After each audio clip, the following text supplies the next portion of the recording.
Sentence, আমরা জানি যে যে সুন্দরভাবে শুনতে পারে সে কিন্তু সুন্দরভাবে বলতে পারে, আবার ঠিক যে সুন্দর পড়তে পারে সে সুন্দর লিখতেও পারে। পরীক্ষার হলে আমাদের কিন্তু প্রশ্নটা পড়তে হয়, যার কারণে কিন্তু পড়ার পরে আমাদের উত্তরও লিখতে হয়। সেক্ষেত্রে সেন্টেন্স বা বাক্যটাকে আমাদের ভালোভাবে বোঝাটা দরকার। এই ক্ষেত্রে সেন্টেন্সের আমরা বলছি এলিমেন্ট আছে 7টা।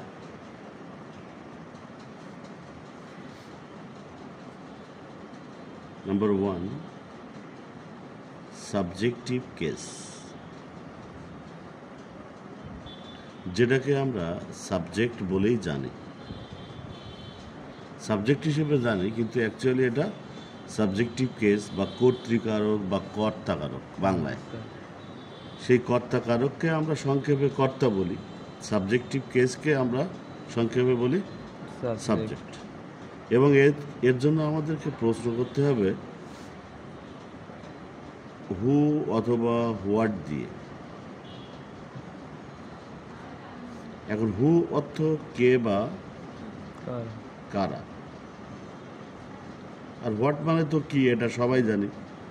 তাহলে বাংলাতে যদি প্রশ্ন করি কে, কারা অথবা কি, আর ইংলিশে হচ্ছে হু অথবা হোয়াট। টেন্সকে প্রশ্ন করব, প্রশ্ন করলেই কিন্তু আমরা এই সাবজেক্টিভ কেস পাবো, এবং এটা সাবজেক্টিভ তৈরি হবে নাউন দিয়ে অথবা প্রোনাউন দিয়ে অথবা কি নাউন ফ্রেজ দিয়ে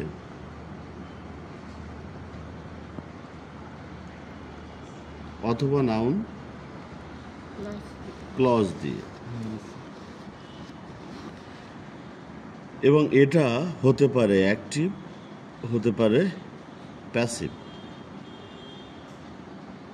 এই পর্যন্ত আমাদের সাবজেক্টের পালা শেষ। যেমন যদি আমরা একটা উদাহরণ দেই, উই হ্যাভ কাম হিয়ার,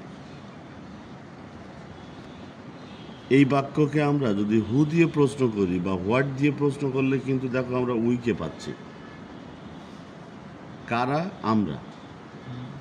হু, এই হু শব্দের অর্থ হচ্ছে কে বা কারা। সিঙ্গুলার হলে কে আর প্লুরাল হলে কারা। তাহলে কারা, আমরা। এবং এটা তৈরি হয়েছে, দেখো উই কিন্তু একটা প্রোনাউন, প্রোনাউন না? এর পরের প্রশ্ন হচ্ছে যে এটা অ্যাক্টিভ না প্যাসিভ। ভার্বের কাজটি হচ্ছে হ্যাভ কাম, এই কাজটি কি নিজে করে নাকি অন্য কারোর দ্বারা হয়?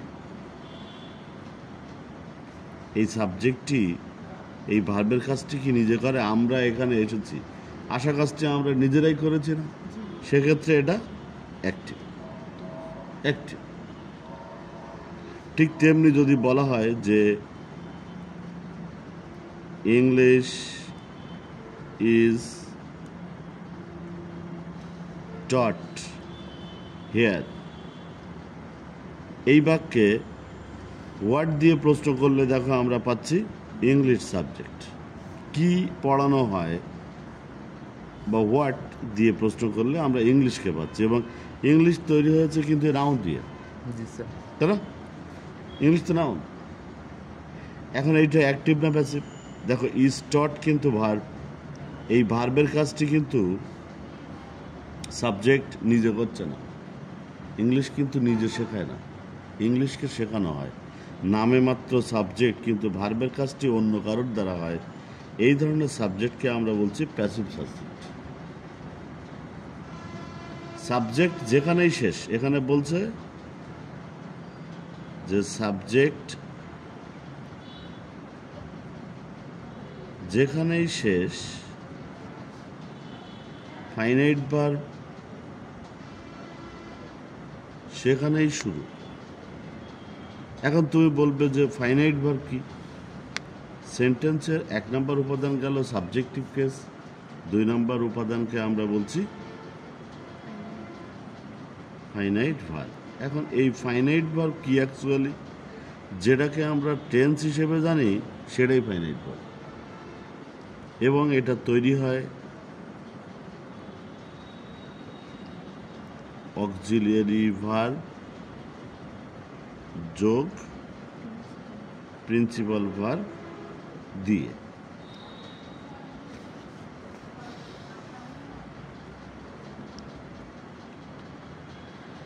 অক্সিলিয়ারি ভার্বকে আমরা সংক্ষেপে বলছি এভি, প্রিন্সিপাল ভার্বকে আমরা সংক্ষেপে বলছি পিভি। ঠিক আছে, এটাও কিন্তু অ্যাক্টিভ হতে পারে আবার প্যাসিভও হতে পারে সাবজেক্টের মতো। যেমন দেখো, উই হ্যাভ কাম হেয়ার, তো সাবজেক্ট যেখানেই শেষ সেখানে কি শুরু বলছিলাম? Finite verb. ফাইনাইট ভার্বকে আমরা সংক্ষেপে এফভি বলে জানছি, তাহলে এটা ফাইনাইট ভার্ব। এটা তৈরি হচ্ছে কি দিয়ে? Auxiliary verb. দেখো, হ্যাভ হচ্ছে অক্সিলারি ভার্ব আর কাম হচ্ছে principal verb. Auxiliary verb plus principal verb দিয়ে তৈরি হচ্ছে একটা টেন্স। এটা কোন টেন্স বলো তো? প্রেজেন্ট পারফেক্ট টেন্স, মনে আছে? এক্ষেত্রে আমাদের টেন্সের গঠনটাও জানা থাকতে হবে। এটা প্রেজেন্ট পারফেক্ট টেন্স। এখন বলছে এটা অ্যাক্টিভ না প্যাসিভ। সাবজেক্ট যদি অ্যাক্টিভ হয় তাহলে ফাইনাইট ভার্ব অবশ্যই অ্যাক্টিভ। আর অ্যাক্টিভ ফাইনাইট ভার্ব চেনার আর একটা উপায় হচ্ছে এই যে অ্যাক্টিভ ফাইনাইট ভার্ব আমরা বুঝবো কিভাবে? আমরা যে টেন্সের গঠন জানি না, টেন্সের যে গঠন 12টি গঠন আমরা জানি তো ছোটবেলা থেকে মুখস্থ করেছিলাম না? এই যে আমাদের জানা ছোটবেলা থেকে যে 12টা টেন্সের গঠন, ওই গঠনের সাথে যদি মিলে যায়, যেমন এখানে দেখো সাহায্যকারী ক্রিয়া হ্যাভ আর প্রিন্সিপাল ভার্বের পাস্ট পার্টিসিপল, এটা প্রেজেন্ট পারফেক্ট টেন্সের গঠনের সাথে মিলে গেছে, যার জন্য কিন্তু এটা অ্যাক্টিভ। কিন্তু পরবর্তীতে দেখো ইংলিশ ইজ টট হেয়ার, এখানে কিন্তু ইজ ছিল অক্সিলিয়ারি ভার্ব এবং টট কিন্তু প্রিন্সিপাল ভার্ব। এটা কিন্তু 12টা টেন্স আমরা ছোটোবেলায় যে গঠন শিখেছিলাম তার সাথে মিলছে না। আমরা পড়েছিলাম অ্যামিজারের পরে কী হয়? ভার্বের সাথে আইএনজি যোগ হয়, তো সেই ফরম্যাটে নাই। সুতরাং এটা এই ফাইনাইট ভার্বটা অবশ্যই কি প্যাসিভ। ক্লিয়ার? তাহলে আমাদের ছোটোবেলা থেকে যে অ্যাক্টিভ 12টা টেন্সের গঠন জানা আছে, ওই গঠনের সাথে মিলে গেলে ওইটাকে আমরা বলবো অ্যাক্টিভ ফাইনাইট ভার্ব। তাছাড়া অন্যগুলোকে আমরা বলবো প্যাসিভ ফাইনাইট ভার্ব।